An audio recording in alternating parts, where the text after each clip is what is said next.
Hi, and Happy New Year. I was thinking about how to start this year on a positive note, and why not publish a little bit of premium content here on the public YouTube channel. There's the premium membership right at thebitcoinstrategy.com, link in the video description. You'll get a bunch of interesting things. You can find more info on the website. Here for this video, I decided to share a mindset and strategy video, which is the different steps of wealth building.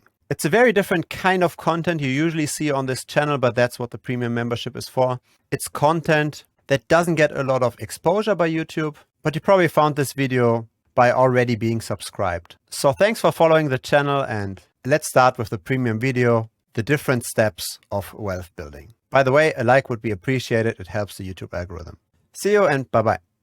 Hi, welcome to another Bitcoin strategy video. In this video, we're going to talk about mindset. We're going to talk about the different steps of building wealth, because I think a lot of people have this backwards. A lot of people ask questions such as, I've got $100. I would like to find out what's the next big Shiba Inu. Where can I get, say, a 10x or a 100x on my investment? What's the place to put my $100 in? And the problem I have with this mindset is not necessarily to find out the next big altcoin. The problem I have is with this little investment, because I think at that point, that person should better learn how to save money and how to sell the time maybe for a higher hourly rate. Because let's look at this. Say you've got two people. Say you've got a saver and say you've got a trader. And let's assume the trader is able to outperform the market by 5% every single month, which is a very high outperformance, right? When you achieve this, then after 1 year, you outperformed the market by 80%, which is possible within crypto if you're really, really skilled. In traditional markets, that's definitely not possible. But let's just work with this, right? Let's say the trader is really, really good. Now, let's say the saver saves 33% of his income every single month, right? After taxes. So here we've got the counter for the months, and this will be the net worth of the saver measured in monthly income. So say after 2 years, the saver has 8 months of his monthly saving saved up. Now, how much money does the trader need in order to make this 1 unit of monthly income? The answer is 1 divided by 5%, right? 20 monthly incomes. Because once you have these 20 monthly incomes, then every month you will get 20 times 5%, so 1 monthly income. So it doesn't make sense to start trading unless you have saved up at least 20 months of income. And that's assuming that you're pretty good at beating the market. That's assuming you're pretty good at math and at statistics, do quite nice backtests, or you do really deep research. Maybe you're able to beat a certain crypto game and make money like that within the crypto game. So this is pretty good, but still you need 20 months of money that you're willing to risk. What also needs to be noted is that the trader has volatility, right? So you definitely also want quite a bit of a cushion of an emergency fund, right? Let's say 6 months or so of an emergency fund. So in the end, you probably want more than 2 years of your income saved up in order to shift your focus from simply saving money to actively trading. Using only $100 and trying to find the next 100x gem is probably the wrong approach. Because let's say you don't do 100x, right? Let's say you're still pretty successful and you pick every 2 months or so a 5x investment. If you're only betting, say, 5% of your monthly income, right? And you do a 5x on this, then you still made less than by simply working more hours and saving that money. So I really think you need to have quite a bit of money saved up in order to make trading a worthwhile endeavor.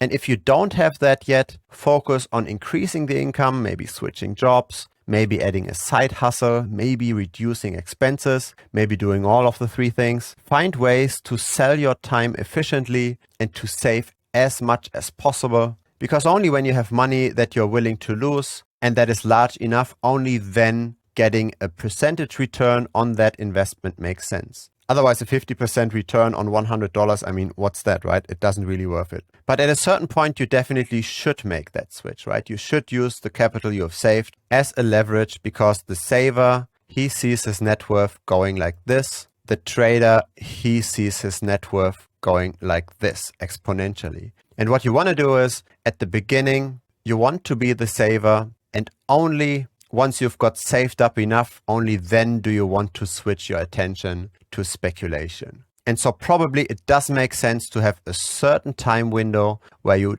still wear both hats, where you do both at the same time, because you're not becoming a successful trader from the very first day, right? You're probably going to have quite a few misses. And so simply continue to work. But once you're hitting this threshold here, right? Say this 2 years of salary saved up. Maybe then at that time, focus the attention not so much on getting more clients with your side hustle, because that's just linear growth, right? Your time per day is limited, but instead focus your attention, focus your skill development on multiplying that capital that you have accumulated. That's, I think, the right way to go about it. You should easily be comfortable to say, spend 1 or 2 months of your salary on a risky bet. Let's say you found your Shiba Inu, you've done your research, you've watched a lot of YouTube videos, you've checked all the backgrounds, you have done your due diligence. Say you found a bet that you like, then you should be able to put down 2 months of salary and not just $100.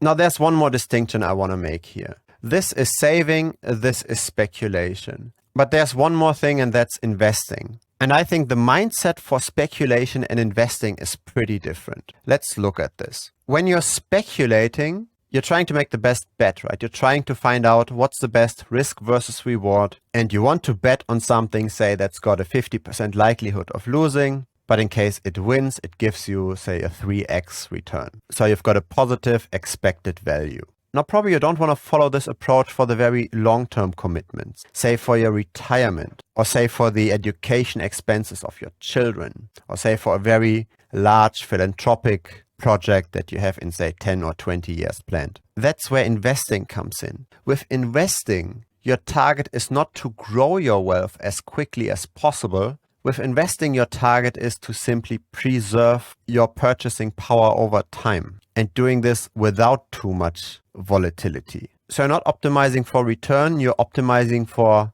risk-adjusted return. And so that's why I think at a certain point in time, once you've reached a certain threshold, you probably don't want to go down with your money anymore by 30 or 40% in a few months. And everybody has to think about this number for themselves. But let's say you have reached 10 years of income, right? So we start speculating actively, focusing all our attention and skills when we have saved up, say, 2 years of income. And let's say we are pretty successful at that. And after a few years, we 5x that money. Now going down here 50%, that's definitely not very nice, right? 5 years of income, you can't really save that up anymore. This would take a really, really long time. Say when you save again, 33% of a regular salary, this would take you 15 years to recoup this. So you can't really recoup large drawdowns anymore once you've hit a certain amount of wealth. So you want to reduce your volatility. And so that's where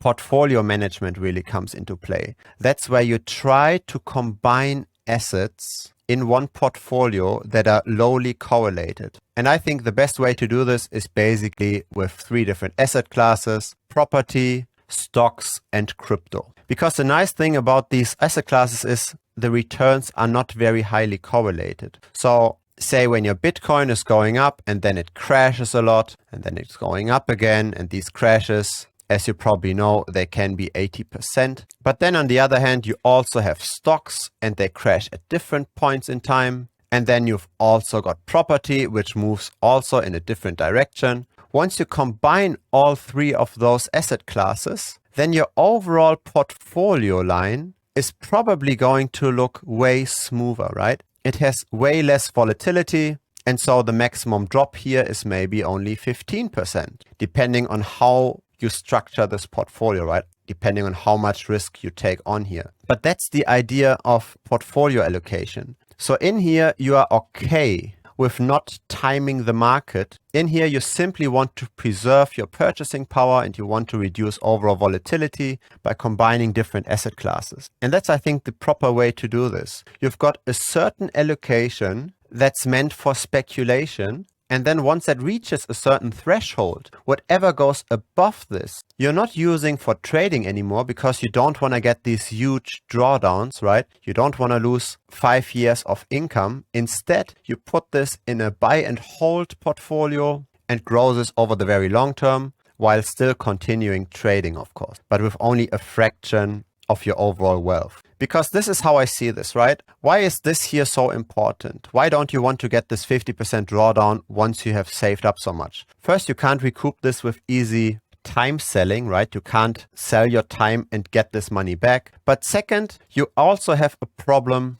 with the marginal utility of money. Because really what happens is, say on your x-axis is your wealth, and let's just do this in yearly incomes, right? So you have here 1 year of income, and then it goes up, and say this is 10 years of income, and say this is 20 years of income. The utility of having your first year of income saved up is very, very high, right? Once you've got 1 year of money saved up, you don't have to worry anymore about the day-to-day bills. You don't have to worry about paying your mortgage or paying your rent every month. You also don't have to worry about losing your job or anything like this because you can easily buffer this up. So there's a lot of utility to simply have 1 year saved up. Now, once you've got 2 years saved up, you also have quite a bit of additional utility because now you can scale that wealth, right? Now you can use this wealth as a leverage to multiply this. So there's still quite a bit of a utility gain here. Not as much as having 1 year, but still quite a bit. And then say you reach 5 years, this is where you can adjust your lifestyle a little bit, right? Where you have a bit of lifestyle inflation. Maybe you buy a car, maybe you buy a larger house, whatever it might be. But there's still quite a bit of real life utility increase here. Now, once you go above this, money becomes more and more just a number. How much additional utility do you really have from driving a slightly better car, or from eating out slightly better, or from staying, say, in a 5-star hotel instead of a 4-star hotel when you go on vacation? That kind of utility is nice. It's nice luxuries, but it's nowhere near the utility that you get from not worrying about the bills. So you really want to ensure you keep your level somewhat, and you don't want to drop too hard in your wealth, because once you approach those lower levels, that's where the pain will really be felt. So at a certain threshold, you want to make sure that you reduce the volatility of your wealth. You don't want to speculate with all of it and potentially drop levels that generate real life pain, right? Where your utility of that money becomes way more important, where you're going back several years of wealth building. So that's why I think there are these different stages. First, simply sell your time,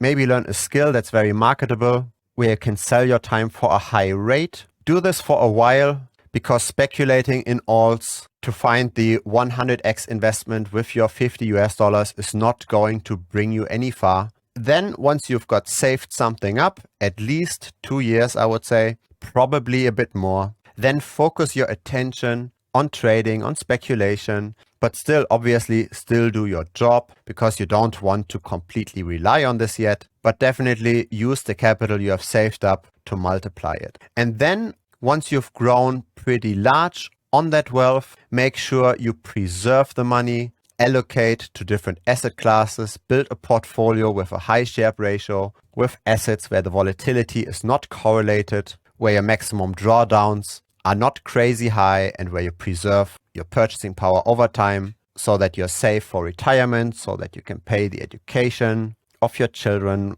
once they reach university, for example, which also ensures you, of course, that you're not going to drop too far in the utility of money, that you have to start worrying about these basic things again. You really want to reduce your volatility at a certain point in time. That's at least how I think about this. You might disagree. Some very popular people disagree, right? Elon Musk, he put all of his net worth of the PayPal sale into SpaceX and into Tesla. These kind of stories, they're very entertaining. They're very nice to hear. But I personally think it does make sense to become more risk averse the higher your net worth is. I think at least it makes sense to think about this concept. And obviously I don't have all answers in the world, but hopefully this video gives you a bit of an input, a bit of a perspective, and maybe that's the start for you to build your own kind of wealth building plan. Thanks for watching. Thanks for supporting the channel. It's very much appreciated, these kind of videos. Obviously, they're quite boring. They don't get the clicks on YouTube. So I can only make those videos because you're supporting. So again, thanks for that. And if you've got any questions, feel free to ask me in the premium Telegram group.